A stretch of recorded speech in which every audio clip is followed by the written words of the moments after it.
Hello everyone, welcome to Succeed IAS. My name is Amit Dubey and let's start with the daily current affairs for geography optionals. First article है आपका cotton के ऊपर and ये आपको geography optional paper 2 के लिए important हो जाता है। आर्टिकल हमारे लिए कुछ खास इंपॉर्टेंट नहीं है, हम लोग के लिए यहाँ पे ये इंपॉर्टेंट हो जाता है कुछ सब हेडिंग्स में। फॉर एग्जांपल आपको पता होना चाहिए कौन से कंडीशंस नेसेसरी हैं कॉटन के प्रोडक्शन के लिए। एक क्वेश्चन कंडीशन से रिलेटेड आ सकता है अलॉन्ग विद अदर थिंग्स। फिर सेकंड आपको पता होना चाहिए डिस्ट्रीब्यूशन कहाँ पे है कॉटन का इंडिया में। फिर इसके बाद आपको टेक्सटाइल मिल्स के बारे में पता होना चाहिए कि कहाँ पे इंडिया में टेक्सटाइल मिल्स लोकेटेड है एंड क्या रीजंस है इनके लोकेशन का, क्योंकि इंडस्ट्रियल लोकेशन फैक्टर्स ये बहुत इंपॉर्टेंट है आपके सिलेबस में कि कोई भी इंडस्ट्री अगर कहीं पे लोकेटेड है तो उनके पीछे क्या फैक्टर्स है। फिर टेक्सटाइल मिल्स के लोकेशन के बाद आपके लिए इंपॉर्टेंट हो जाता है इस सेक्टर से related issues, challenges, government initiatives and last आपके लिए इंपॉर्टेंट है वे फॉरवर्ड।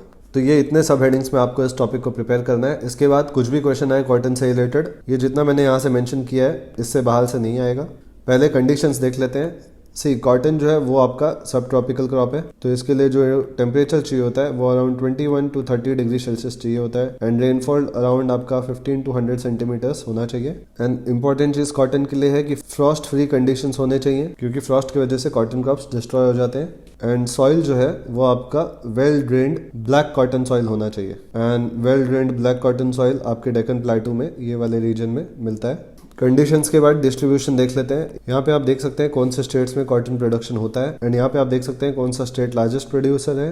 तो एक तो हो गया, आप ये मैप भी बना सकते हो कॉटन प्रोडक्शन को दिखाने के लिए। दूसरा आप ये वाला मैप भी बना सकते हो, यहाँ पे कौन से एरियाज में कॉटन प्रोड्यूस होते हैं। यहाँ पे आप देख सकते हैं ग्रे कलर में ये जितने भी एरियाज हैं यहाँ पे कॉटन प्रोड्यूस होते हैं। तो इन दोनों में से कोई भी डायग्राम आप बना सकते हैं। उसके बाद थर्ड इंपॉर्टेंट फैक्टर जो हमने देखा था वो है आपका कॉटन टेक्सटाइल इंडस्ट्रीज के लोकेशन। तो यहाँ पे आप देख सकते हैं कॉटन टेक्सटाइल इंडस्ट्रीज का लोकेशन। कॉटन इंडस्ट्रीज है, सिल्क है, वुल है एंड जूट है, जिसमें से आप देखेंगे जनरली जूट इंडस्ट्रीज आपके यहाँ पे लोकेटेड है एंड उसके बाद यहाँ पे लोकेटेड है। तो इसको आप बोल सकते हैं ये आपका जूट बेल्ट है इंडिया में। फिर कॉटन एंड सिल्क इंडस्ट्रीज अगर आप देखेंगे तो ये काफ़ी डाइवर्सिफाइड है, मतलब डिसेंट्रलाइज्ड है। कॉटन इंडस्ट्रीज यहाँ पे भी लोकेटेड है, यहाँ पर भी है। सिल्क इंडस्ट्री मैक्सिमम नॉर्थ और साउथ दो जगह पे है। सेंट्रल इंडिया में आप देखोगे सिल्क इंडस्ट्रीज नहीं है। एंड ओवरऑल अगर हम इन इंडस्ट्रीज की बात करें तो बहुत डिसेंट्रलाइज्ड लोकेशन है। एंड एक क्वेश्चन यूपीएससी का ये भी आ सकता है कि टेक्सटाइल इंडस्ट्रीज इतने डिसेंट्रलाइज्ड क्यों है, क्योंकि हिस्टोरिकली आप देखेंगे ब्रिटिश एरा में जनरली वेस्टर्न इंडिया में महाराष्ट्र और गुजरात ये एरिया डोमिनेंट रोल प्ले करता था टेक्सटाइल इंडस्ट्रीज के लोकेशन में। बट ओवर टाइम अगर आप देखेंगे तो बहुत डिसेंट्रलाइजेशन हुआ है कॉटन टेक्सटाइल इंडस्ट्रीज में। एंड ये जो मैं मैप बना रहा हूँ ऐसा आप फ्लो चार्ट बना सकते हो डिसेंट्रलाइजेशन दिखाने के लिए।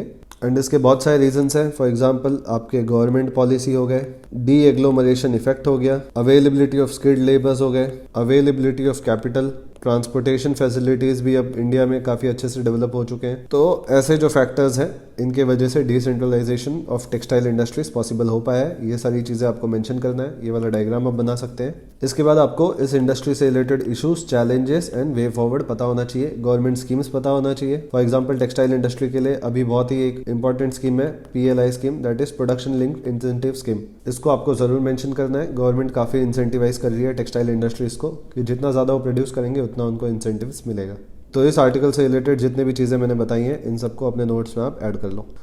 सेकंड आर्टिकल देख लेते हैं, ये DLI स्कीम से रिलेटेड है। जैसे अभी मैंने आपको PLI स्कीम बताया, production link incentive scheme, similarly ये DLI स्कीम है, that is design linked incentive scheme. And ये जो DLI स्कीम है इसमें गवर्नमेंट डोमेस्टिक कंपनीज को इंसेंटिवाइज कर रही है एंड ये डोमेस्टिक कंपनीज हैं स्पेशली स्टार्टअप्स एंड MSMEs। तो इन शॉर्ट जो छोटे कंपनीज है डोमेस्टिक उनको गवर्नमेंट इंसेंटिवाइज कर रही है यहाँ पे एंड इसको बोला जाता है design link incentive scheme. And इसमें ये पैराग्राफ आप पढ़ सकते हैं, ये इंपॉर्टेंट है कि गवर्नमेंट चाह रही है इस स्कीम की वजह से जो अनटच्ड सेक्टर्स हैं जो इंडिया में अभी ज़्यादा इंसेंटिवाइज नहीं है, फॉर एग्जाम्पल सेमीकंडक्टर शॉर्टेज का इशू चल रहा है एंड जो बड़ी कंपनीज है like Intel, TMSC, Texas instruments, ये लोग अपॉर्चुनिटीज ढूंढ रहे हैं दूसरे कंट्रीज में अपने प्लांट सेटअप करने के लिए। तो अगर डोमेस्टिक इंडस्ट्रीज इसमें इंटरेस्ट दिखाएंगे तो वो अट्रैक्ट कर सकते हैं इन बड़ी कंपनीज को इंडिया में। एंड जो गवर्नमेंट इंसेंटिव प्रोवाइड करेगी वो है यहाँ पे फाइनेंशियल सपोर्ट प्रोवाइड करेगी प्लस डिजाइन लिंक्ड इनको जो भी हेल्प चाहिए गवर्नमेंट से, क्योंकि सेमीकंडक्टर इंडस्ट्रीज बहुत ही कॉम्प्लेक्स होते हैं। अगर आपने मेरा पुराने वीडियोस देखे हैं जिसमें मैंने सेमीकंडक्टर इंडस्ट्रीज को डिटेल में बताया है, वहां पे मैंने आपको बताया था कि पहले 3 इयर्स तक बहुत ज्यादा कैपिटल इन्वेस्ट करना पड़ता है इन इंडस्ट्रीज में, प्लस पहले 3 इयर्स तक ये नॉन प्रॉफिटेबल होते हैं क्योंकि अराउंड 2-3 इयर्स इनको सेटअप करने में लग जाता है एंड बहुत कॉम्प्लेक्स प्रोसेस है, बहुत कॉम्प्लेक्स रिक्वायरमेंट्स है इसलिए गवर्नमेंट इनको डिज़ाइन लिंक्ड इंसेंटिव्स प्रोवाइड करेंगी। तो इस स्कीम को भी आप अपने नोट्स में ऐड कर लो, इंपॉर्टेंट स्कीम है। एंड यहाँ पे जिस तरीके से मैंने रिलेट किया है स्कीम को, इसका आप एक शॉर्ट नोट लिख लो अपने नोट्स में। नेक्स्ट आर्टिकल, ये आपके मैप मार्किंग के लिए इंपॉर्टेंट है, ज्योग्राफी ऑप्शनल पेपर 2 के लिए। एंड यहाँ पे जो लोकेशन न्यूज़ में ये है आपका पेंच टाइगर रिजर्व, ये मध्य प्रदेश में लोकेटेड है। एंड यहाँ पे आप देख सकते हैं पेंच टाइगर रिजर्व का लोकेशन मध्य प्रदेश के सदर्न बाउंड्री पे लोकेटेड है ये। तो इसको अपने नोट्स में ऐड कर लो एंड 30 वर्ड्स में इसका आप डिस्क्रिप्शन लिख लो। एंड आज के लिए बस इतने ही आर्टिकल्स थे। जिन लोग को ये PDF रेफर करना है वो टेलीग्राम चैनल से इसको डाउनलोड कर सकते हैं। टेलीग्राम चैनल का नाम है succeed IAS official. And that's it for the day. Goodbye, take care.